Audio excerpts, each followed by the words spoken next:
মাসুদ কামাল, আমি আপনার মন্তব্য শুনতে চাই যে ধানমন্ডি 32 নম্বরে ফুল দিতে গিয়ে রিকশা চালককে গ্রেফতার করা হলো। সেই রিকশা চালককে গ্রেফতার করার পর আমরা দেখলাম খুব সমালোচনা, ফটোকার্ডও দেখলাম যে তাকে হত্যা মামলায় গ্রেফতার করা হয়েছে এবং এর পরবর্তীতে আমরা সরকারি বিবৃতি দেখলাম এবং ডিএমপি থেকেও এক ধরনের একটি কথা বলা হয়েছে, তাকে হত্যা মামলায় তাকে গ্রেফতার করা হয়নি এবং আমরা দেখলাম যে নিয়মিত মামলায় গ্রেফতার করা হয়েছে। বিষয়টা খুবই অস্পষ্ট ঠেকেছে আমার কাছে এবং আমি আপনার কাছে শুনতে চাই আসলে আপনি কিভাবে দেখছেন, কারণ এত আগের একটি মামলা, যদি তার বিরুদ্ধে অপরাধ এরকম অভিযোগ থেকে থাকে তাহলে এতদিন পরে কেন ফুল দিতে এসে একজন রিকশা চালক গ্রেফতার হয়ে গেলেন? দেখেন, ঘটনা মানে আপনার যদি ধারাক্রমটা আপনি বিবেচনা করেন, উনি শুক্রবার দিন গিয়েছিলেন সেখানে ফুল দিতে। এটা ভিডিও আমরা দেখেছি এবং উনি বলছিলেন যে আমি আমার টাকায় ফুল কিনে আমি ওনাকে পছন্দ করি, ওনাকে শ্রদ্ধা করি, ওনার এখানে আমি ফুল দেব। এবং এটা ওখানে মবের পাল্লায় পড়লেন, মব তাকে মারধর করছে। মারধর করার পর আমাদের মানে আপনার করিতকর্মা পুলিশ বাহিনী, ওনারা যারা মারধর করেছেন তাদেরকে কিছু বলেননি, যিনি মার খেয়েছেন তাকে নিয়ে থানায় গেছে এবং মার খাওয়া ব্যক্তিকে 2024 সালের 4 আগস্ট মানে হাসিনার পতনের একদিন আগের ঘটনা, সায়েন্স ল্যাবরেটরিতে একটা ঘটনা ঘটেছিল। সেই ঘটনায় একজন লোক আহত হয়েছিলেন, একজন তার গুলি লেগেছিল এবং 2 মাস হাসপাতালে ছিলেন। এটাই হলো হত্যা প্রচেষ্টা। এই হত্যা প্রচেষ্টা মামলায় যেখানে বলা হয়েছিল যে শেখ হাসিনা এবং ওবায়দুল কাদেরের নির্দেশে আওয়ামী লীগ, যুবলীগ, ছাত্রলীগ এরা মিলে এবং পুলিশও ছিল মানে ইয়ের মধ্যে, তারা সবাই মিলে এই ছেলেটাকে মারতে গিয়েছিল, এই জন্য হত্যা প্রচেষ্টা। কারণ এর মধ্যে মামলাগুলো, আমাদের এখানে যে মামলাগুলি হয় সেখানে কিছু অজ্ঞাত লোক থাকে, তো অজ্ঞাত হিসেবে এই আজিজুর রহমান যিনি রিকশা চালক তাকেও দেখানোর পর তাকে নিয়ে গিয়ে পরের দিন শনিবার দিন তাকে নিয়ে কোর্টে যাওয়া হয়েছে। কোর্ট তাকে বলছে, তাকে আদালত থেকে বলছে তাকে জেলে পাঠিয়ে দেওয়া হোক, কারণ মামলার তদন্তের স্বার্থে সে বাইরে থাকলে তদন্তের মধ্যে একটা বিরাট ঝামেলা করতে পারে, সে প্রভাবশালী লোক, তো এই ভয়ে তাকে জেলে পাঠিয়ে দিয়েছে। আজকে সরকারের টনক নড়ছে যে কাজটা কি ঠিক হলো, অথবা এটা কি একটা আমাদের জন্য প্রশ্নের মুখোমুখি হতে পারি আমরা। এটা চিন্তা করে ওনারা আজকে ব্যাখ্যা চেয়েছেন ওসি সাহেবের কাছে যে তুমি এই কাজটা কেন করছো, ব্যাখ্যা দাও। আবার ডিএমপি তারা আবার আরও এক দফা অগ্রসর, তারা যেটা করছেন যে লোকটাই কাজ করছে ওসি এবং যে মানে এসআই, তাদের গত কয়েক মাসের কর্মকাণ্ড কি ছিল এটা নিয়ে আবার খোঁজ খবর শুরু করছেন। এখন দুই দিকে কিন্তু সে পড়ে গেছে। এখন ঘটনাটা লক্ষ্য করেন, 2 দিন আগে আমরা শুনলাম যে প্রধান উপদেষ্টার তথ্য সচিব উনি বলেছিলেন যে যদি কোনো 15 আগস্টে কোনো কর্মসূচি গ্রহণ করা হয় তাদের বিরুদ্ধে আইনানুগ ব্যবস্থা নেওয়া হবে। তো 15 আগস্টের কর্মসূচির সঙ্গে আইনের কি সম্পর্ক? আইনের সম্পর্ক আছে যদি আওয়ামী লীগের কোনো রাজনৈতিক কর্মকাণ্ড হয় তার ব্যাপারে আইন নিতে পারে না, কিন্তু 15 আগস্টের সঙ্গে আইনের কি সম্পর্ক আছে? একজন লোক 15 আগস্টে তার বঙ্গবন্ধু মারা গেছে, এই জন্য উনি শোক প্রকাশ করতেই পারেন। এবং আমরা এটাও দেখেছি যে 32 নম্বরের সামনে ছাত্র দলের কিছু লোক ওখানে ছিল, তারা কিন্তু বলছে যে নাম প্রকাশ করা হয়েছে, পত্রিকায় দেখছেন, আমরা এখন বলতে চাই না আমি, এবং তারা কিন্তু বলছে যে আমরা এখানে আসছি যাতে নেই কোনো কেউ এই ধরনের কর্মসূচি করতে না পারে। 32 নম্বরের সামনে যে পার্ক আছে, যে একের ওপরে যে পার্ক, সেখানে ডিজে পার্টি করা হয়েছে। তো এগুলো কোনো সমস্যা হয় না, কিন্তু আইন শৃঙ্খলা লঙ্ঘিত হয়েছে যারা ফুল দিতে গেছে তা তাদের ব্যাপারে। একটা ভিডিও দেখলাম, একজন ভদ্র মহিলা, বয়স্ক মহিলা, ওনার হাতে দেখলাম 2টা ছোট ছোট ফুল। উনি বলতেছেন যে আমি তো ওনাকে তো হত্যা করা হয়েছিল এই বাড়িতে, আমি এই জন্য শ্রদ্ধা জানাতে আসছি। আপনি শ্রদ্ধাও জানাতে দিবেন না একজনকে? মানে শোক প্রকাশ অথবা শোক প্রকাশ না করা, এটা কি বাধ্যতামূলক হতে পারে কোনো আইনে, পৃথিবীর কোনো আইনে? আচ্ছা, সেটা হলো এখন মানে তার বিরুদ্ধে এখন যেটা হলো যে ওই আমি শেষ করি একটা বাক্যে, পুলিশ কিন্তু 14 তারিখে বলেছিল যে ওনাদেরকে নাকি এখানে তৎপর থাকার জন্য প্রধান উপদেষ্টা মানে আপনার প্রেস সেক্রেটারি নির্দেশ দিয়েছেন, ওই নির্দেশনা অনুযায়ী তারা এখানে তৎপর হয়েছে। এখন ওই নির্দেশনা পালন করতে যায় তারা তাকে একজনকে ধরে নিয়ে গেছে। এখন এইটা করে যে এসআই এই রিপোর্ট লিখেছে, আমার ধারণা সেই বিপদে পড়তেছে, এখন বিপদে পড়তেছে, তার এখন গত 1 মাসের ক্ষতি দিতেছে। তো এই সবগুলি মিলে না একটা হলো কি মানে এটা একটা মগের মূল্যকে মতো আমার কাছে মনে হচ্ছে যে মানে কি করলে দোষ নাকি না করলে দোষ, কি করলে দোষ, যে যার দায়িত্ব পালন করবে, কিন্তু অতি উৎসাহী হয়ে কেন করছে সেটা একটা প্রশ্ন, সে বিষয়ে আমি আসবো। ফরিদুল হক, আমি আপনার কাছে একটু শুনে নিই যে মাসুদ কামাল যেটা বললেন যে শ্রদ্ধা জানালে কি দোষ কিনা, শেখ মুজিবুর রহমানকে শ্রদ্ধা জানানো অন্যায় কিনা, আপনি কিভাবে দেখেন? না মানে দেখেন, মানে রাজনৈতিক ব্যক্তিত্বের যে কোনো কাজ এটা রাজনৈতিক, আর যারা হিস্ট্রিক্যাল ক্যারেক্টার, সে হিস্ট্রিতে কোন পর্যায়ে আছে, কোথায় আছে, সেটা সেই বিতর্কে আমি ঢুকছি না। তো যে কোনো ঐতিহাসিক চরিত্রের ব্যাপারে যে কোনো মন্তব্য, যে কোনো কর্ম, যে কোনো অ্যাকশন, এভরিথিং ইজ পলিটিক্যাল। এটা নিছক শোক জানানোর ব্যাপার। মানে ধরেন মুক্তিযুদ্ধের মধ্যে শেখ মুজিব তো আমাদের একমাত্র ক্যারেক্টার না, আরও অনেক অনেক ক্যারেক্টার আছে। অন্য অন্য যে ক্যারেক্টার যারা আছেন আমাদের হিস্ট্রির আরও যদি আমরা হিরোজ বলি, তাদের শোক পালন, মানে তাদের মৃত্যু কিংবা ধরেন শহীদ হওয়া কিংবা ধরেন মনে করেন যে হত্যা হওয়া, ধরেন ওনারই 4 জন সহযোগী যাদেরকে জাতীয় 4 নেতা বলা হয়, তাদের মৃত্যু দিবস নিয়ে কি এইরকম কেউ যায় কিনা, মানে ব্যাপারটা কি? ব্যাপারটা হচ্ছে যে এটাকে শেখ মুজিবের এই জায়গাটাকে আপনার আলাদা করে দেখার ব্যাপার আছে। কারণ আপনাকে বুঝতে হবে যে উনি নিজে 71-এর পরে 72-75-এ এইখানে একটা ফ্যাসিজম কায়েম করছিলেন। উনি নিজে একটা ফ্যাসিস্ট লিডার হয়ে উঠছিলেন এবং ওনার রেখে যাওয়া অসমাপ্ত কর্ম, ওনার কন্যা গত 1 দশক কিংবা তারও বেশি সময় ধরে ওনাকে সামনে রেখে দেশব্যাপী ওনার মূর্তি বানিয়ে এটা কায়েম করেছে। আরেকটা ব্যাপার আপনার মনে রাখা লাগবে, শেখ মুজিব স্বাধীনতা সংগ্রামের নেতা, তার অবদানকে আমরা স্বীকার করি, কোনো সন্দেহ নাই।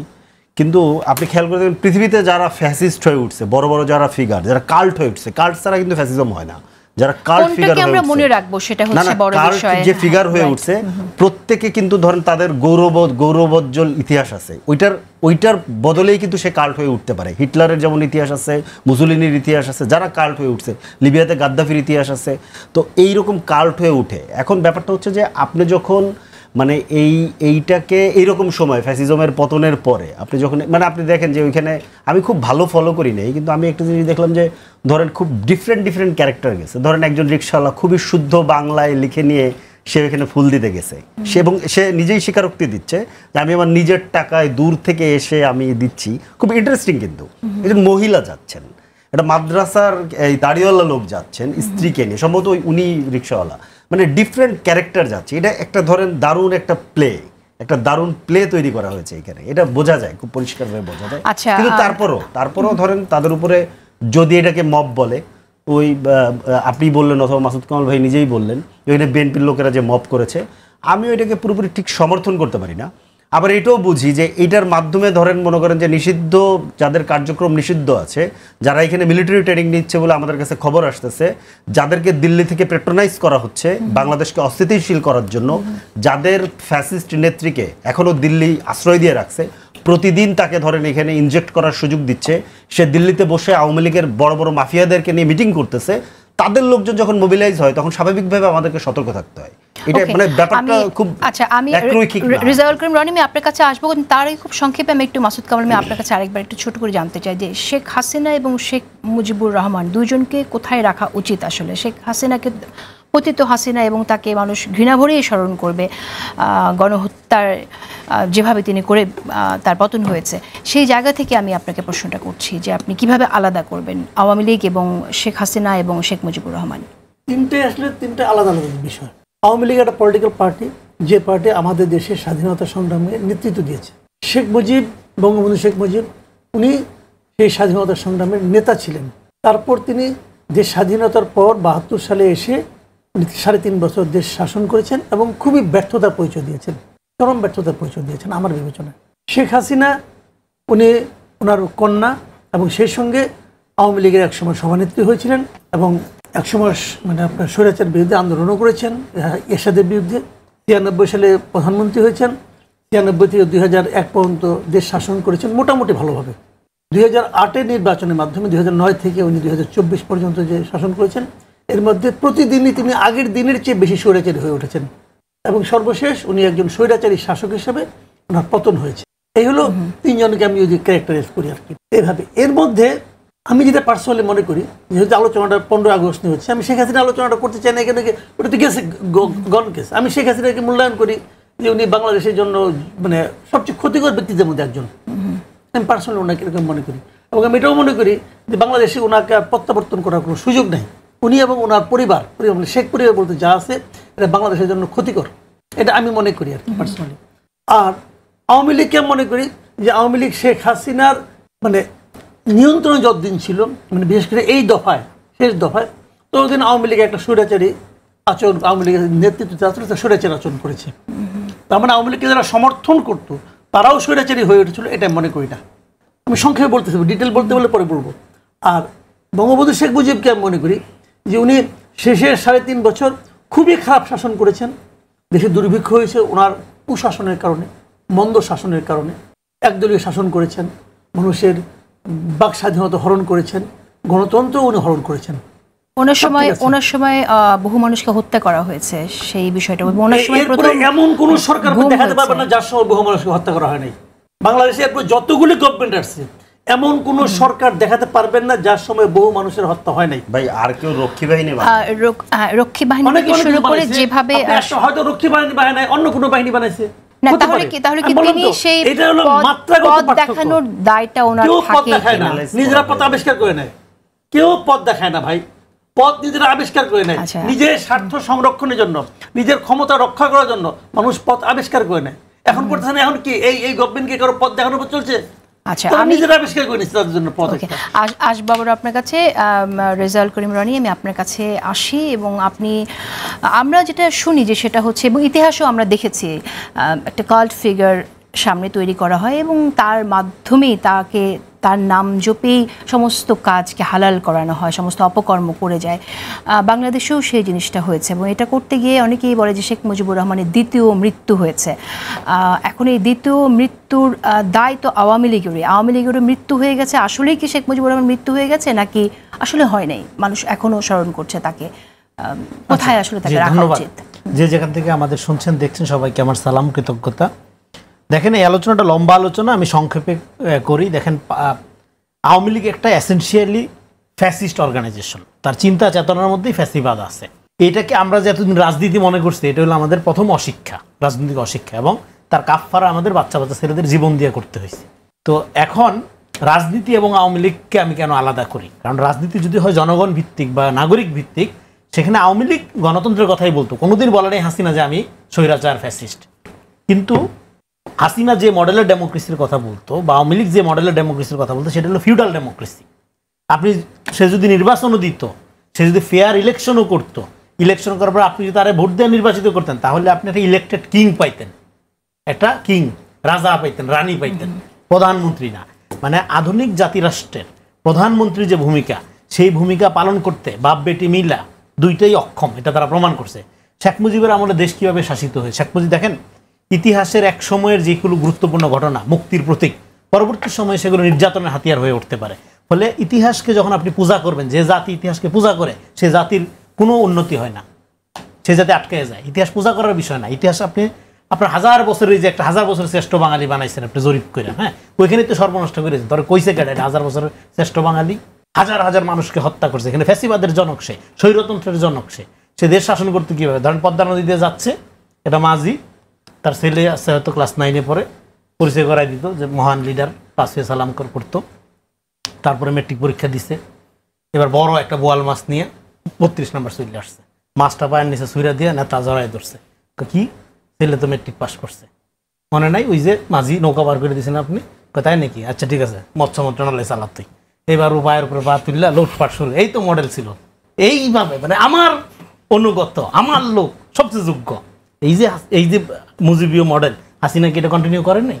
তো সেই মডেল ফেল। এই যে কামাল ভাই বললো যে সবচেয়ে ব্যর্থ কুশাসন কেমনে তৈরি হয়েছে, তার একটা ছোট্ট উদাহরণ দিলাম। তো এখন উম্বারতো বলছে আপনার tradition is older than fascism. এই যে শেখ মুজিবুর রহমানের ভূমিকা, বাকি শুধু আওয়ামী লীগ তো শুধু স্বাধীনতা মুক্তি সংগ্রামে নেতৃত্ব দেয় নাই, এটা পাকিস্তান আন্দোলনের পার্টি। এই পার্টি তো ফাউন্ডার আপনার মাওলানা ভাসানী। এই পার্টি তো অনেক পুরানা পার্টি এবং অনেক ঐতিহ্যবাহী পার্টি। এখন ওই পুরানা ঐতিহ্যবাহী এই জন্য মাথা তুলে নাচবো? গণহত্যাকারী। যে জিনিস আমার জীবনের জন্য হুমকি, যে জিনিস আমার মানবিক মর্যাদা, মানুষের মর্যাদাকে রেসপেক্ট করতে পারে না, সেই জিনিস পোষার কোনো মানে হয় না, যতই ঐতিহ্যবাহী হোক। এই জন্য এই যে 1000 বছরের শ্রেষ্ঠ বলা, হ্যাঁ, তারপরে আপনার ঐতিহ্য, আপনার প্রগতিশীলতা, এগুলোর নামে শেষ পর্যন্ত আপনি যে জিনিসটা হাজির করেন, সেটা তো একটা ফ্যাসিস্ট ইডিওলজি, ফ্যাসিস্ট আইডিয়া। সেটা কোনোদিনও গণতন্ত্র আপনি যখন কায়েম করবেন বা গণতান্ত্রিক রাষ্ট্র যখন মিন করবেন, সেটা আওয়ামী লীগ হইতে পারে না, অন্য যাই কিছু হোক। একটা কলা গাছও ভালো আওয়ামী লীগের চেয়ে, এটা তো আমরা দেখছি। এখন আমরা ইতিহাস কি করে পুনরুদ্ধার করব সেই বিষয়ে আমরা যদি কথা বলি। আপনার এই যে এখানে যে আলোচনা হলো 32 নম্বরের যদি আপনি পিকচারটা দেখেন, শেখ মুজিবুর রহমানের বঙ্গবন্ধু হয়ে ওঠার মধ্য দিয়ে সর্বনাশের শুরু আমাদের। কেন? যে জুলাইয়ে যে বাচ্চা বাচ্চা ছেলেগুলো নামলো, দেশকে উদ্ধার করলো, ড্রেনের ময়লা পরিষ্কার করলো নিজ হাতে, এগুলো বঙ্গবন্ধু না? যে বাংলাদেশকে ভালোবাসে সাধারণ মানুষ, এগুলো তো বঙ্গবন্ধু, বাংলার বন্ধু। কিন্তু আপনি এইটা এক ব্যক্তির উপর আরোপ করলেন, এই যে একটা ব্যক্তি, এক আঙ্গুল সব কিছুর মধ্যে, সর্বনাশের মূল হলো এই জায়গাটায়। এই জন্য আপনাকে আমাদের ইতিহাসের মুক্তি কেন ঘটে নাই? আমরা ইতিহাসকে কিভাবে দেখতে হবে এই শিক্ষাটা পাইনি। আমরা ইতিহাসকে ব্যক্তি আকারে দেখি। ইতিহাস তো ব্যক্তি না, জাতি, জনযুদ্ধ। বিশ্বের অন্যান্য দেশেও এই ভুল আছে না, অন্যান্য থাকলে আমাদের মতো 54 বছরের এত খারাপ অবস্থা পৃথিবীর একটা দেশও দেখাতে পারবে না স্বাধীনতার পরে। এরকম বাচ্চাদের গাজা স্ট্রিপ ছাড়া পৃথিবীর আর একটা দেশ আপনি দেখেন যেখানে আপনার আধা ঘন্টার মধ্যে 52 জন বাচ্চা গুলি করে মারা। ইতিহাস কি করে পুনরুদ্ধার করব সেটা একটু আমরা কথা বলবো, কারণ এর আগে আমি একটা সেকেন্ড একটু শেষ করি সেখানে। ফলে এই জন্য আমাদের যে জায়গায় করতে হবে যে এই যে আপনার আওয়ামী লীগ কিভাবে, এই যে দেখেন একটা রিক্সাওয়ালা ক্যারেক্টার হাজির করা, এই যে উপন্যাসগুলো লেখা হয়েছে, এই যে সাহিত্যগুলো করা হয়েছে, সাহিত্যের মধ্যে ইমাজিনেশনের মধ্য দিয়া আপনার বঙ্গবন্ধু জপাটা একটা ট্রেন্ড করে ফেলা হয়েছিল। যে ছেলে আওয়ামী লীগের ব্যাপারে কিছুই জানে না, সে জানে না যে রক্ষী বাহিনী কি, সে জানে না হাসিনা শাসন কি, কিন্তু মুজিব প্রেম, মুজিব পূজা, এই যে ব্যক্তি পূজা যখন আপনি করবেন, সেটা যার নামেই করেন, সেটা তখন আলটিমেটলি সেটা যখন ক্ষমতার সাথে সম্পর্কিত হয়, সে ফ্যাসিবাদ কায়েম করে। এই জন্য আওয়ামী লীগ এসেনশিয়ালি একটা ফিকশনাল পার্টি। এই জন্য যারা এখন মুজিবকে পূজা দিচ্ছে, করছে, বঙ্গবন্ধু বলে হাজারি করতেছে, এটা বাস্তবে এরা বাস করে না, এরা বাস করে উপন্যাসের পৃষ্ঠায়। এই কারণে বাংলা সাহিত্য সংস্কৃতি এইটার যে আওয়ামীকরণ হয়েছে, এখানে গণতন্ত্রের যে ফিউডাল ডেমোক্রেসি, গণতন্ত্রের ধারণার আওয়ামীকরণ, ইতিহাসের যে আওয়ামীকরণ, সেখান থেকে আপনাদের মুক্তি পাইতে হবে। একটা ইতিহাস আমাদের লাগবে, যেখানে জনগণ না, পার্টিজান না, ব্যক্তি মানুষের সার্বভৌম ক্ষমতা বা তার অধিকার হইল মূল। কিন্তু আওয়ামী লীগের ক্ষেত্রে, আওয়ামী লীগের সিলেবাসে এই জিনিস নাই। আওয়ামী লীগের সিলেবাসে ওই যে মডেল ওইটাই, যে আপনার বাড়ি কোথায়, টঙ্গিপাড়া, ওকে তুই মন্ত্রী। আমি একটু মাসুদ কামাল, আমি আপনার কাছে শুনতে চাই। আপনি জানেন যে অসমাপ্ত আত্মজীবনী যখন প্রকাশিত হলো, তখন তো সবাই এটা শেখ মুজিবুর রহমানের জীবনী পড়েছে, অনেকেই কেউ অবিশ্বাস করেছে, একটা লাইনও পড়িনি, আমিও অবিশ্বাস করেছি, আমি কিছুদূর পড়েছিলাম। কিন্তু এখন দেখা যাচ্ছে যে জাভেদ পাটোয়ারি তিনি এই বই লিখেছেন, শেখ মুজিবুর রহমানের আত্মজীবনী জাভেদ পাটোয়ারি লিখেছেন, এবং লিখে বিভিন্ন গিফট পেয়েছেন, ফ্ল্যাট পেয়েছেন, এরকম শোনা যাচ্ছে। তাহলে ইতিহাস, মানুষ তো ভুল ইতিহাস জেনে, ভুল বিশ্বাস জেনে রেখেছে। এখন আমরা ইতিহাস আসলে কোনটা সত্যি কোনটা মিথ্যা, এটা আমরা কি করে নিজেরা জানাবো? মাসুদ কামাল, আমি বলছিলাম যে তাহলে আমরা ইতিহাস আসলে পুনরুদ্ধার কি করে করব? আমি এখানে রেফারেন্স টানছিলাম যে অসমাপ্ত আত্মজীবনী, যেটা আজকে আমরা জানছি যে একজনকে দিয়ে লেখানো হয়েছে। তো সেই জায়গা থেকে আপনি কি মনে করেন যে এক একজন এক একভাবে, এক একটি দল এক একভাবে ইতিহাস লিখে গেছে, সত্যকে আমরা কিভাবে জানবো? কি উদ্যোগ নেওয়া উচিত? সরকারের কি উদ্যোগ নেওয়া উচিত? অসমাপ্ত আত্মজীবনী যেটা আছে, এটা জাভেদ পাটোয়ারি লেখছে, এটা আমি মনে করি না। আমি অসমাপ্ত আত্মজীবনী কিছু কিছু জায়গায় পড়ছি, কিছু কিছু জায়গায় উল্টাইছি। ওনাদের শেখ মুজিবের হাতের লেখাও আছে, ওনার তো হাতের লেখাও এখানে আছে ভাই, ওটার সঙ্গে মিলেও দেখছি, ঠিকই আছে, একই জিনিস লিখছে। আবার ওর সঙ্গে ধারাবাহিকতা পড়েছি। দেখেন ভাই, আমি বলি, আমি খুব একটা জ্ঞানী লোক না, কিন্তু আমি খুব মনোযোগী পাঠক। আমি এমনও হয়েছে, আমি এক সময় এমন ছিলাম, একটা উপন্যাস পড়তে যেয়ে আমি গবেষণা করার চেষ্টা করতাম যে উপন্যাসে একদিনে কতটুকু লিখতে পারে, পরের দিন আবার কতটুকু লিখছে, এটাও আমি মাঝে মাঝে হয়তো না জানতো না, জানতাম। আবার এগুলো আমি চিন্তা করতাম। তো আমার কাছে মনে হয় নাই জাভেদ পাটোয়ারি এই বই লিখছে। যেগুলো এখন বলা হচ্ছে, দেখেন বঙ্গবন্ধুর আরেকটা লেখা আছে, যেটা নাকি হাক্কানি পাবলিশার্স বাই করছিল, আপনি খেয়াল আছে কিনা জানি না, সিক্রেট ডকুমেন্টস। একজন প্রকাশক আজকে আমাকে জানাইছে যে এইখানে তারা এই যে আপনার ডিবি থেকে এই যে গোয়েন্দা ব্যক্তিদের নেওয়া হচ্ছে, এটা আসলে সিক্রেট ডকুমেন্টসগুলো, এটা এই বইয়ের ব্যাপারটা না। সিক্রেট ডকুমেন্টসটা হাক্কানি পাবলিশার্স মালিক বাই করতে পাবেন না, খুঁজে পাবেন না। এই জন্যই তাকে যে একটা মব গেছিল না, তাকে গ্রেফতার করতে হবে, হাক্কানি পাবলিশার্সের মালিককে গ্রেফতার করতেই হবে, নাহলে হবে না, যাকে পরে সারাই আনা নিয়ে নানা রকম স্ক্যান্ডাল হলো।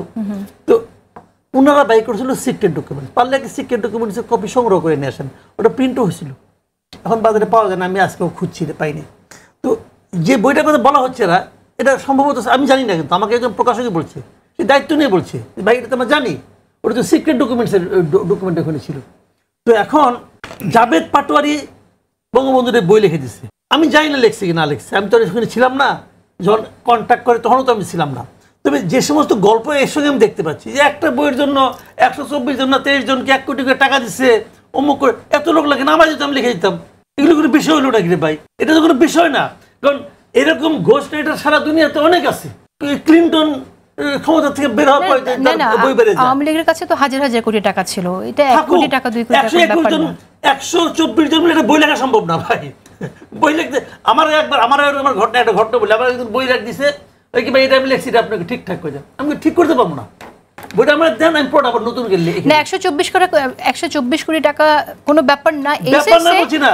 অনেক মানে আপনি বলছেন যে বই লেখার জন্য 124 কোটি টাকা লাগে দরকার না, নাই তো। কিন্তু যদি একটা বই দিয়ে 124 কোটি টাকা দিয়ে আপনার 12,000 কোটি টাকা চুরি করা যায় বা তারও বেশি টাকা চুরি করা, 28 লক্ষ কোটি টাকা পাচার করছে, 28 So, লক্ষ। ওটা দণ্ড হিসাবে বলে, বইয়ের সঙ্গে সম্পর্ক নাই তো কোনো। না, না, বইয়ের আমি যেটা সাথে- বলতে চাচ্ছি শুনেন, 124 জন মিলে যদি একটা বই লেখে, ওটা বই হবে না, ওটা কিছুই হবে না, এটা হয় না। বইয়ের একটা ধারাবাহিকতা থাকবে না, ভাষার একটা ধারাবাহিকতা থাকবে না, এটা মধ্যে 124 জন মিলে কি করবো? ওদের ইনপুটটা কি বোঝান তো আপনি আমারে। না এটা আসলে তো এইগুলো শুনেন, এগুলো এটা কি জানেন? শুধু 124 এগুলো জন গল্প দিয়ে লিখেছে বানানো। কিনা এটা তো আমি আলোচনা, এটা নিজে গোয়েন্দা বলি- কার্যক্রম শুরু এই হয়েছে, শুনেন, আমরা আমি এটা বলি। জানবো। হ্যাঁ, তার লেখা একটা বই আছে, বইটা আপনি বাজারে পাওয়া যায়, পড়েন, গবেষণা করেন।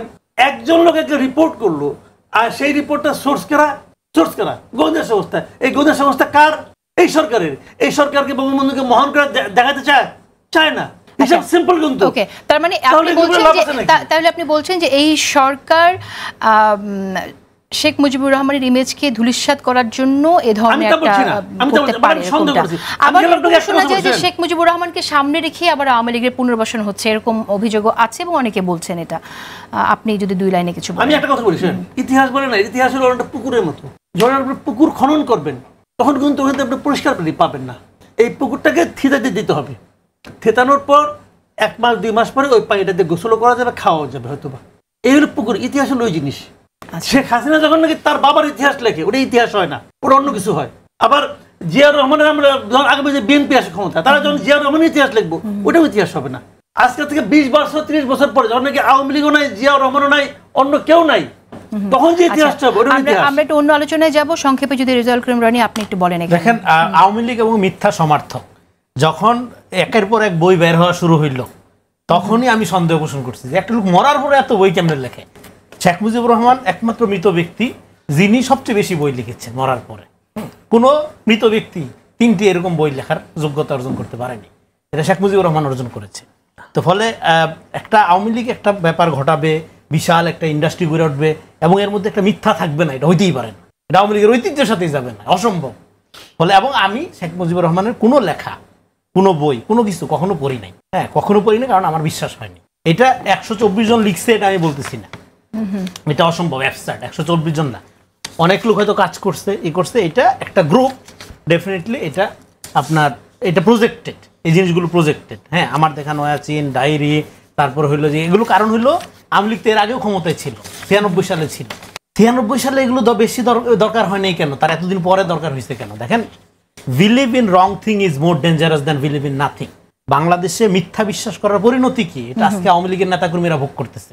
আওয়ামী লীগের নেতাকর্মীরা তো কল্পনাও করেন নাই শেখ হাসিনা এভাবে পালায় যাবে তাদের রাই। ফলে এই সংগঠনের যারা মুজিব পরিবার, এরা তো তাদের নেতাকর্মীদেরই ভালোবাসে না, নেতাকর্মীদের মৃত্যুর মুখে ফালায় আজকে পালাই গেছে। আজকে আওয়ামী লীগের নেতাকর্মীরা দেখেন সারা দেশে কি অবস্থায় আছে তারা, এবং এখানে প্রপার বিচার না হওয়ার কারণে আজকে দেখেন জাহরে ধরে হত্যা মামলা, এই যে ত্রুটিপূর্ণ মামলা, এই যে রিক্সাওয়ালাকে ধরা, রিক্সাওয়ালাকে ধরার মধ্যে এমন এক আবেগের গল্প আপনি ফেলাবেন, হ্যাঁ, এমন এক স্টোরি লেখা হবে, দেখবেন যে মানুষ হাউমাউ করে কানবে, কিন্তু পরে দেখা যাবে আপনি ভালো করে খুঁজবেন, দেখা যাবে রিক্সাওয়ালা হায়ার করে আনছে। ওকে, আমি আসবো ফলে আপনার এই কাছে। যে আওয়ামী লীগ এবং মির্জাফর বললে কি আপনার বলতে হয় যে প্রতারক, মিথ্যাবাদী?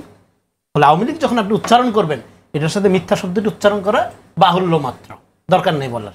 জি, এরপরের প্রশ্ন। ফরিদুল হক, আমি আপনার কাছে আসি।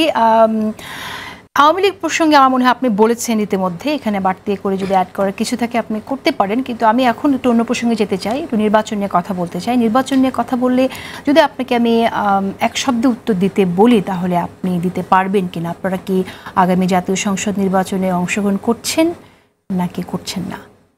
না, এই প্রশ্নের উত্তর দেওয়ার সময় এখনো আসেনি। এক বাক্যে উত্তর হচ্ছে এটা। কেন? কারণ হচ্ছে যে মানে আমাদের জুলাই সনদ যেটা এখনো টেবিলে আছে, আলোচনার টেবিলে আছে, এটা ঐক্যমত্য কমিশন আজকে একটা খসড়া দিয়েছে জুলাই সনদের। আগামী সপ্তাহে সম্ভবত বাস্তবায়ন পদ্ধতি নিয়ে আলোচনা হবে।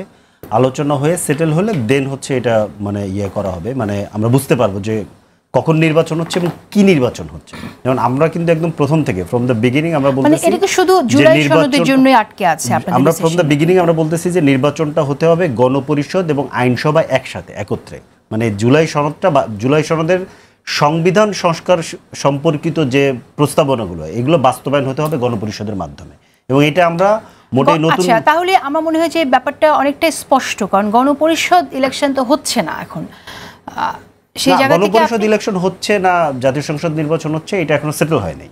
এটা সরকার একটা বলেছে, সরকার একটা মানে বলছে যে একটা ইলেকশন করতে হবে। কি ইলেকশন হবে এটা তো আসলে মানে জুলাই সনদ ফাইনাল হওয়ার পরে আসলে আমরা এটা ডিসাইড। মাসুদ কামাল, আমি তো জানি যে জাতীয় সংসদ নির্বাচনই হচ্ছে, কিন্তু ফরিদ যেভাবে বলছেন যেটা এখনো সেটেল হয় নাই, দেখেন আমি বলি বিশ্লেষণ কি বলে? জাতীয় সংসদ নির্বাচনের কথা বিএনপি বলেছে এবং এই গভর্নমেন্ট বলেছে, এবং এনসিপি যে জিনিসটা বলেছে, এনসিপির যে মূল বক্তব্যটা আমি যেটা বুঝি আর কি, ফরিদুল হক আছেন উনি আমার ভুল হলে ধরে দিন, আমি যেটা বুঝি ওনাদের বক্তব্যটা হলো যেহেতু একটা জুলাই সনদ হয়েছে, এটা তো কিছু সংস্কার প্রক্রিয়া, মানে কিছু সংস্কার প্রস্তাব এখানে আছে। তাদের বক্তব্য হলো এই সংস্কার প্রস্তাবটা যে আপনারা তৈরি করলেন, এর ভবিষ্যৎ কি, এটা কি আগামীতে বাস্তবায়িত হবে, দেশ কি এই সংস্কার প্রস্তাব অনুযায়ী চলবে? তারা এই জিনিসটা কিন্তু তারা দৃঢ়ভাবে আনতে চাচ্ছে, এবং তারা চায় এই সংস্কার প্রস্তাব যেটা হয়েছে এটা সম্পূর্ণ তাদের হয়তো একমত না, কিছু একমত না, কিন্তু যতটুকু জায়গায় সবগুলো পলিটিক্যাল পার্টি একমত হয়েছে সেইটা যাতে পরবর্তীতে যে গভর্নমেন্ট আসবে তারা যেন সেটাকে ফলো করে, এই হলো তাদের মূল জায়গাটা। এখন ফলো করার ক্ষেত্রে তো আইনগত ভিত্তি লাগবে, সেই ভিত্তিটা কি? এখন সেই ভিত্তিটা যদি এখন সাইন করলো, এটা কোনো ভিত্তি হতে পারে না। তাই তারা বলতেছে যে একটা নির্বাচন এটা যদি পাবলিক মেনে নেয়, সেই জনগণ যদি এই জিনিসটাকে মেনে নেয়, তাহলে এটা হলো ভিত্তি, এবং সেটা মানার উপায় কি? যখন আপনি ইলেকশন করবেন একই সঙ্গে আপনি ওখানে একটা গণপরিষদ নির্বাচন করলেন, একই সঙ্গে করলেন, সেই গণপরিষদটা হবে যে এই জিনিসগুলো আপনি মানছেন কি মানছেন না।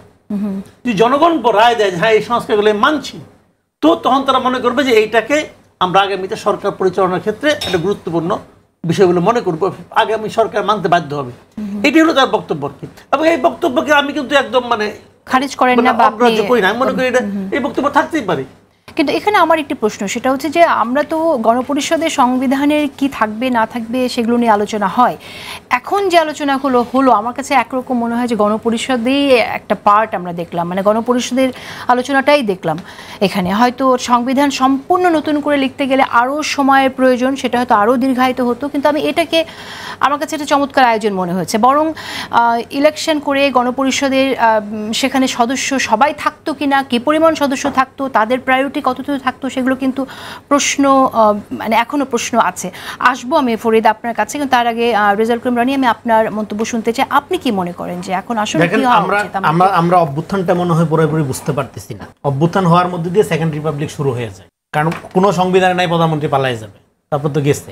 তার মানে এখন তারপরেও সাংবিধানিক ধারাবাহিকতার মধ্যে দিয়ে চালানোর জন্য আমরা আপাতত এটা চালাচ্ছি। তার মানে আমরা এই পুরো পিরিয়ডটাকে বলতেছি এক্সট্রা কনস্টিটিউশনাল টাইম। তার মানে আপনি একটা এই যে সেকেন্ড রিপাবলিক হয়ে গেল, এইটাকে আপনি প্রোটেক্ট করার জন্য আপনার একটা সাংবিধানিক আয়োজন লাগবে। এবং বিগত আওয়ামী লীগের আমলে দেখেন, আওয়ামী লীগ অনেক খারাপ করছে, অনেক কিছু বলি আমরা, কিন্তু এটা অ্যাট দ্য সেম টাইম যে সংবিধানটাকে সে যেভাবে ব্যবহার করছে তার ক্ষমতার জন্য, এটা তো একটা সাংবিধানিক ফ্যাসিবাদও সে কায়েম করছে। আপনি দেখেন সংবিধানে সে ইতিহাসের ব্যাপারে এমনভাবে করছে, ধরেন শেখ মুজিবুর রহমানের ব্যাপারে যে জিনিসগুলো বলছে ঐতিহাসিকভাবে আপনার সাংবিধানিকভাবে সেটা ফিক্সড করে দিচ্ছে, আপনি প্রশ্ন করতে পারবেন না, আপনি ইনকোয়ারি করতে পারবেন না, মাইনে নিতে হবে আপনাকে। কিন্তু সেগুলো তো এখন সংশোধন হচ্ছে। তার মানে কি ওটা কোনো সংবিধান ছিল না, সেটা ছিল আওয়ামী লীগের ক্ষমতাকে পাকাভুক্ত করার একটা সাংবিধানিক সুতা, অজুহাত। সেই কারণে আমরা এই সংবিধানটাকে একটা অ্যাট দ্য সেম টাইম সাংবিধানিক ফ্যাসিবাদও বলতে পারি। তাহলে সেকেন্ড রিপাবলিক যে শুরু হয়ে গেল, আপনি অপ্রস্তুত, কিন্তু বসন্ত যে এসে গেল, এখন আপনি কি করবেন? আপনার এখন কাজ হইল এই যে সেকেন্ড রিপাবলিক হইলো এটাকে আপনার প্রোটেক্ট করার জন্য। হ্যাঁ, আপনি ঠিকই বলছেন যে হ্যাঁ, এই যে আপনি ঐক্যমত কমিশন করলেন, আপনি যদি দ্বিতীয় মানে আপনি যদি এই গণপরিষদ নির্বাচনী করেন, নতুন করে সংবিধানই লেখেন, তাহলে আপনি এই সংবিধান সংশোধন কমিশন করলেন কেন? আবার ঐক্যমত কমিশনে এত মিটিং সিটিং এগুলি বা করলেন কেন? তার মানে আপনি আপনার প্রায়োরিটি জানেন না বা ঠিক করতে পারেননি শুরু থেকেই। তো এখন আপনি যখন গণপরিষদ নির্বাচনের কথা বলেন, সেটার মাসুদ ভাই বললো যে হ্যাঁ, এই দাবির তো ন্যায্যতা আছে, এই দাবি করা যেতেই পারে, কিন্তু আমি মনে করি যে আমাদের আরো গোড়ার থেকে চিন্তাটা করা যেতে পারে। সেটা হলো সংক্ষেপে বলবো, এই যে আমাদের সংবিধানটা আবার নতুন করে যদি গণপরিষদ করেও যদি এরকম একটা সংবিধান করেন, এইটাও ইউজলেস হবে। এই সংবিধানের সাথে কি মানুষের কোনো সম্পর্ক আছে? আমি বলবো নাই। এই যে একটা সংবিধানকে ল বুক, কিতাবুল মুকাদ্দাস বানাইছেন আপনি, যেটা কেউ কইরা দেখেন না, কোনো লোক জানায় না, খালি মাথায় বা মুখে মুখে বলে সংবিধান সংবিধান। সংবিধান কি? মানুষের কালেকটিভ উইলের একটা স্পিরিচুয়াল ডকুমেন্ট, 8 থেকে 16 পাতার মধ্যে হবে, সহজ ল্যাঙ্গুয়েজ হবে, যে কোনো মানুষ পড়া বুঝতে পারবে। আর ল আপনি আজকে যত ভালো লই করেন না কেন, 5 বছর পরে কন্ডিশন চেঞ্জ হবে, নতুন টেকনোলজি আসবে, নতুন রিয়েলিটি হাজির হবে, এটা চলবে না, নতুন ল করতে হবে। সেটা অলওয়েজ জনগণের নির্বাচিত প্রতিনিধি করবে। কিন্তু আপনি এই পুরো সংবিধানটাকে একটা কিতাব, মানে একটা আইনি কিতাবের বই বানায় রাখছেন কেন? এটা তো সংবিধান হইতে পারে না। সংবিধান অনেক ছোট হতে তার পারে। মানে কি? তার মানে আপনি রাষ্ট্রীয় আয়োজনটা এমন ভাবে করছেন, সংবিধানটা দিয়ে একটা উদাহরণ দেওয়া যায় যে এই রাষ্ট্রীয় কাঠামোর সাথে, ক্ষমতার সাথে জনগণের, সাধারণ মানুষের কোনো সম্পর্ক থাকবে না। এটা শুধুমাত্র উকিল, মুক্তার, ব্যারিস্টার, রাজনীতিবিদ, পার্লামেন্টারি যারা থাকবে তারা, মন্ত্রী, মিনিস্টার, এদের মামলা হবে রাষ্ট্রটা।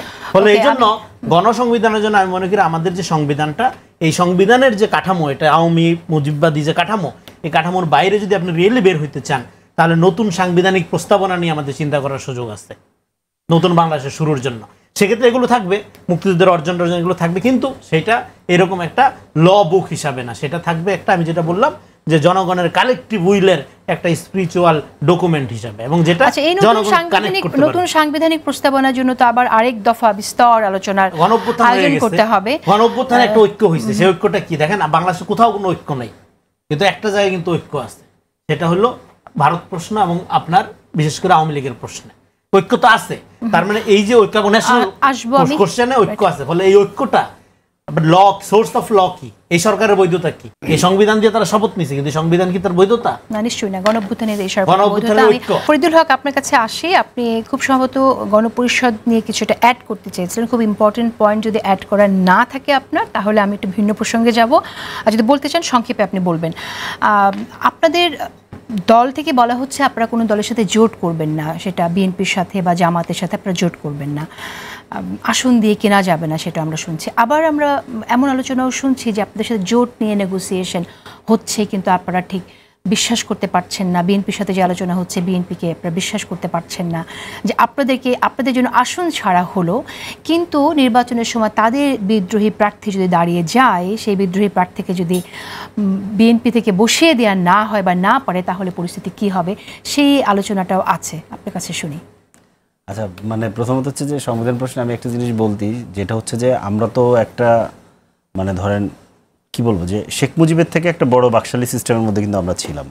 তো বাকশালের পতনের পরে আমাদের কিন্তু ওই ঐতিহাসিক শিক্ষাটা নেওয়া দরকার আছে। বাকশাল পতনের পরে জিয়াউর রহমান যখন পাওয়ার টেক ওভার করেন, উনি ধরেন 78 সালে উনি, মানে আপনি খেয়াল করেন বাকশাল কি করতেছে, একটা গণতান্ত্রিক সিস্টেমকে দুমড়ে মুচড়ে একটা প্রধানমন্ত্রী শাসিত থেকে প্রেসিডেন্সিয়াল সকল দল বন্ধ করে দেওয়া, বন্ধ করে দেওয়া, এই কি বলে পার্লামেন্ট তার আন্ডারে, বিচার বিভাগ তার আন্ডারে, এই জিনিসটা তো করলো। এরপরে যেটা হলো যে আপনার গণতান্ত্রিক উত্তরণের জন্য আপনার কাছে তো সিস্টেমেটিক পরিবর্তন লাগবে। জিয়াউর রহমান সাহেব কিন্তু এখানে আমাদের জন্য একটা ঐতিহাসিক নোক্তা দিয়ে রেখে গেছেন, কিংবা একটা, মানে কি বলে, যে একটা পথ দেখিয়ে রেখে গেছেন। ওনার যে মানে দ্বিতীয় সামরিক ফরমান, এই ফরমানের দ্বাদশ সংশোধনী 1978 সালে, সম্ভবত 19 এপ্রিল, ওই সময় কিন্তু উনি যে ফরমানটা জারি করেন, ওইখানে কিন্তু পরিষ্কারভাবে বলা আছে যে পরবর্তী নির্বাচন যেই পরিবর্তনগুলো করা লাগবে, মানে ডেমোক্রেসি, বহুদলীয় গণতন্ত্র, যা ধরেন সিস্টেমেটিক চেঞ্জ করা লাগবে, এইটার জন্য পরবর্তী নির্বাচনে গণপরিষদ এবং আইনসভা একসাথে হবে। গণপরিষদ প্রথমে সংবিধান ঠিক করবে, তারপরে আইনসভা সেই অনুযায়ী চালাবে। আমরা কিন্তু ওইটাই চাচ্ছি। মানে কিন্তু দুঃখের বিষয় হচ্ছে আমাদের বিএনপির নেতারা যারা অনেক অভিজ্ঞ রাজনীতিবিদ, ওনারা এই বিষয়টা কেন বুঝতে পারতেছেন, এটা আমরা ঠিক মানে বুঝতে, ওনারা কি আসলে জিয়াউর রহমান সম্পর্কে পড়াশোনা করেন না, নাকি আমরা ঠিক জানি না বিষয়টা। এটা কিন্তু আমরা নিজেরা আবিষ্কার করিনি, এটা কিন্তু ধরেন আছে হিস্ট্রিতে। কারণ আপনাকে তো একটা বাকশালী সিস্টেম থেকে একটা গণতান্ত্রিক সিস্টেমে যেতে হবে। আপনি খেয়াল করে দেখেন বিএনপির নেতারা ইনক্লুডিং বেগম খালেদা জিয়া গত 15 বছরে কতবার বাকশালের নাম বলছে, এটা একটা বাকশালী শাসন। আচ্ছা, ঠিক আছে, আমরা একটু ভিন্ন প্রসঙ্গে যাই, যেহেতু বিএনপির প্রতিনিধি আজ নেই। আমরা আসন প্রশ্নে যেটা হইছে যে, মানে এটা হইছে কি, এটা হচ্ছে যে ধরেন একটা দুষ্টামি করা হয় আর কি, কিংবা শয়তানিও বলতে পারেন আপনি। মানে ধরেন আমাকে বলা হইলো যে ওই নেতা তো সম্ভবত আলাপ করতেছে, তাহলে আমি যাতে ওকে অবিশ্বাস করি। আবার জনগণের মাঝখানে এরকম একটা ইমেজ ক্রিয়েট করার চেষ্টা হচ্ছে, ওরা মানে আসন ভাগাভাগির রাজনীতি করতে আসছে। আমি খুব পরিষ্কারভাবে বলি, এই ধরনের কেউ যদি কিছু করেও থাকে, এগুলো ধোপে টিকবে না। যদি কোনো আমাদের নেতাও করে থাকে, এটা ধোপে টিকবে না। এই ধরনের কোনো আলোচনার মধ্যেই এনসিপি নেই। এনসিপির একটা সেন্ট্রাল কমিটি আছে এবং এনসিপির কোনো নেতা এককভাবে সিদ্ধান্ত নেয় না, সেখানে এমন কোনো পরিবেশ এখনো তৈরি হয় না। আমি দায়িত্ব নিয়ে বলছি। আপনারা একটি কথা আপনাদের এটা নাসরুদ্দিন পাটোয়ারি ইন্টারেস্টিং কথা বলেছেন, বলছে আপনাকে অবশ্যই, তিনি তারেক রহমানকে উদ্দেশ্য করে বলেছেন আপনাকে অবশ্যই দেশে আসতে হবে, অনলাইন থেকে বের হতে হবে, জনগণের সম্মুখে আসতে হবে, দেশ এখন স্বাধীন, জনগণের মধ্যে এসে আওয়াজ তুলতে হবে যে আমি একটি গণপরিষদ নির্বাচন করতে চাই। আপনারা কি বিএনপির রাজনীতি বা তারেক রহমানের রাজনীতিকে আপনারা ঠিক করে দিতে চান কিনা? না, তারা আহ্বান, তারা গণপরিষদ আহ্বান জানানো। আর গণতন্ত্রের মধ্যে আপনি একটা জিনিস খেয়াল রাখবেন যে ধরেন আমি গণপরিষদ চাই, আমি খুব পরিষ্কার পাবলিকলি বলতেছি যে গণপরিষদের জন্য আমি আসলে বিএনপিকে চাপ দিতে চাই, যে কারণে আমি জিয়াউর রহমানের রেফারেন্স দিচ্ছি। এটা খুব পরিষ্কার ব্যাপার, এটার মধ্যে কোনো মানে রাগঢাক ব্যাপার নেই, কারণ এইটাই হচ্ছে পদ্ধতি এবং আমি তাকে চাপ দিতে চাই যে আপনি আসেন। গণপরিষদের মধ্য দিয়ে আমরা যেরকম একটা সংবিধান আসলে চেয়েছিলাম বা আপনারা যেরকম একটা সংবিধান আকাঙ্ক্ষা রাখছেন, এখন এই আলোচনা করে যা পেলেন তার চেয়ে বেটার একটা সংবিধান যে পেতেন গণপরিষদ করে, তার কি গ্যারান্টি আছে? অবশ্যই গ্যারান্টি আছে, আমরা তো আলোচনা করতেছি। তো জুলাই সনদ যেটা হয়েছে, জুলাই সনদের মধ্য দিয়ে বাংলাদেশ কিন্তু পুরনো সিস্টেমে এক্সাক্ট থাকতেছে না, অনেকখানি চেঞ্জ হচ্ছে। না, গণপরিষদ নির্বাচিত হয়ে আসতে হবে, তো সেই সভাটাই তো নির্বাচিত হয়ে আসতে হবে। এটা তো আমরা আগেই ঠিক করে নিচ্ছি, তো আমরা তো এটা আগেই ঠিক করে নিচ্ছি যে কি আমরা পরিবর্তন করব। মানে এখানে কেন দরকার 60 থেকে 70টা আপনার ধরেন সংবিধানের অনুচ্ছেদ পরিবর্তন হবে। এই যে জুলাই সনদে আমরা যেগুলো ঠিক করছি, 84টা প্রস্তাব নিয়ে আজকে যেটা এসছে, তো এই সংবিধানের পরিবর্তন কে করবে? সংবিধান পরিষদ, গণপরিষদ করতে হবে, যাতে জনগণের অংশগ্রহণ লাগবে সরাসরি। আমাদের সময় বেশি নেই, আমি মাসুদ কামাল আপনার কাছে শুনতে চাই যে রাষ্ট্রপতির ছবি নামিয়ে ফেলার জন্য নির্দেশ দেওয়া হয়েছে, কিন্তু সংবিধান অনুযায়ী তিনি তো রাষ্ট্রপতি, তো এই বিষয়টাকে আপনি কিভাবে দেখছেন? এটা নিয়ে আসলে সিরিয়াস কিছু ভাবার নাই এই কারণে গভর্নমেন্ট কিন্তু কোনো অর্ডার ইস্যু করে নাই, ওভার টেলিফোনে বলছে না নামিয়ে ফেলুন, এবং তারা নামিয়ে ফেলতেছে। এখানে যে জিনিসটা হয়েছে আমার যেটা মনে হয়, এটা হলো গিয়ে যারা এটা করতেছেন এবং বর্তমান সরকারের এখানে এক ধরনের ক্ষুদ্রতা প্রকাশিত হয়েছে, এক ধরনের হীনমন্যতা প্রকাশিত হয়েছে। ওনারা চুপ্পুর কাছে যে শপথ নিতে কোনো সমস্যা নাই, কিন্তু চুপ্পুর ছবি রাখতে আবার সমস্যা আছে। ভাই উনি চুপ্পু না কে এটা আমার ইম্পর্টেন্ট হলো তাকে তো রাষ্ট্রপতি মেনেছেন, এবং মাথায় রাখবেন এই উপদেষ্টাদের কিন্তু রাষ্ট্রপতি নিয়োগ দিয়েছেন। ওটা পড়ে দেখেন কি লেখছে, উপদেষ্টারা কিন্তু অটোমেটিক হয় নাই, এই দেশ চালাচ্ছে রাষ্ট্রপতি। আসলে রাষ্ট্রপতিকে উপদেশ দেওয়ার জন্য উপদেষ্টা নিয়োগ করা হয়েছে, এটা হলো কি আপনার লিখিত ভাষণ এটা, এবং ওনারা শপথ দেওয়ার সময় ওটাই বলেছেন। তো আমি পোলায় যদি আপনি না মানবে, এটা সমস্যাটা কি? আশেপাশের লোকজন বলবে এই যে এই পোলাতে এরকম। এখন আপনি তাকে সরাই দেন, তার কাছে শপথ নিতেন না, বলতেন যে আমরা আপনি সংবিধান মানতেন না, সংবিধান স্থগিত করতেন, সংবিধান বাতিল রাখতেন, অনেক কিছু করতে পারতেন, কিন্তু ওইটাও করেন না। কি কারণে করেন না?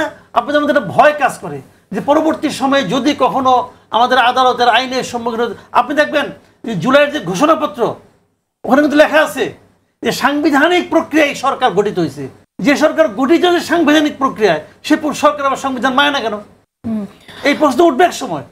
একটা দায়িত্বশীল সূত্র থেকে এটা আমরা খবরেও আমরা দেখলাম যে এসছে যে আপনার তিনি চেক আপের জন্য বিদেশ যেতে চেয়েছিলেন, কিন্তু তাকে এই মুহূর্তে বাইরে যেতে দেওয়া হয়নি, মাঝখানটা বাদ সাধা হয়েছে। এটাকে আপনি মানে আমি প্রেসিডেন্টের কথা বলছি, প্রেসিডেন্ট চেক আপের জন্য বিদেশে যাওয়ার পরিকল্পনা করছিলেন এবং প্রস্তুতিও নেওয়া হয়েছিল, কিন্তু মাঝখানে একটা বাদ সাধা হয়েছে, এবং এটা এই মুহূর্তে বিদেশ যাওয়ার পরিকল্পনা না নেওয়াই ভালো, এরকমটা আমরা শুনছি আর কি। হতে পারে, এটা আমি জানি না, বলতে পারবো না ওনাদের মধ্যে কি হয়েছে না হয়েছে, উনি যদি নিরাপদ বোধ না করেন, কিন্তু আমি মনে করি না এই ধরনের কোনো ঘটনা। আমাদের 30 সেকেন্ড আছে হাতের সময়, আমি রেজাল্ট কুমরানি আপনার মন্তব্য নিয়ে শেষ করবো। দেখেন, পাওয়ার শুড বি ইম্পার্সোনাল। আমরা ক্ষমতাকে সবসময় ব্যক্তিগত আকারে দেখি। এতদিন আপনি 15 বছর বিএনপি জামাত দৌড়াইছেন, এখন আপনি আওয়ামী লীগ দৌড়াবেন, এটা হইতে পারে না। একটা ট্রুথ অ্যান্ড রিকনসিলিয়েশন করেন, আওয়ামী লীগকে ভিকটিম বানানো যাবে না, ভিকটিম বিকাম কিলার্স। হ্যাঁ, ফলে আমাদের জাতি গঠন করতে হবে। জাতি গঠনের জন্য ডেফিনেটলি আমি মনে করি আমাদের এই যে সাংবিধানিক কাঠামো, এই গণবিরোধী সাংবিধানিক কাঠামো থেকে বের হইতে হবে। কিন্তু বের হওয়ার পদ্ধতিটা, প্রক্রিয়াটা কোনো হঠকারী অ্যানার্কিস্ট পদ্ধতি না, সেটা একটা প্রপার সুন্দর ইলেকটোরাল পদ্ধতির মধ্যে দিয়ে আমাদের বের হতে হবে। এই যে আমাদের উচ্চকক্ষ দাবি হচ্ছে, এটা যদি আপনি পিআর এর মাধ্যমে করেন উচ্চকক্ষটা, তারা এখানে বিভিন্ন দলের প্রতিনিধিত্ব থাকতেছে, তো সেটাকে আপনি একটা দায়িত্ব দেন না কেন যে তাহলে বাংলাদেশের জন্য, একটা গণতান্ত্রিক বাংলাদেশের জন্য একটা নতুন সংবিধান করার জন্য আমরা কাজ করি, এবং সমাজের বিভিন্ন শ্রেণী পেশার মানুষের মধ্যে কমিটি করেন আপনারা, সবার মতামতের ভিত্তিতে 5-7 বছর কাজ করে একটা নতুন সংবিধান তো হইতেই পারে, এবং যেটার মূল জিসটা একটা 8 থেকে 16 পাতার মধ্যে থাকবে, এবং আইনগুলো নির্বাচিত সংসদ যখন দরকার জনগণের প্রতিনিধিরা এসে করে নেবে। হ্যাঁ, সবচেয়ে বড় কথা হলো আমাদের এখানে মানুষের মর্যাদা বোধ নাই, মানুষের মর্যাদা ফিরায় আনাটা সবচেয়ে জরুরি বাংলাদেশ।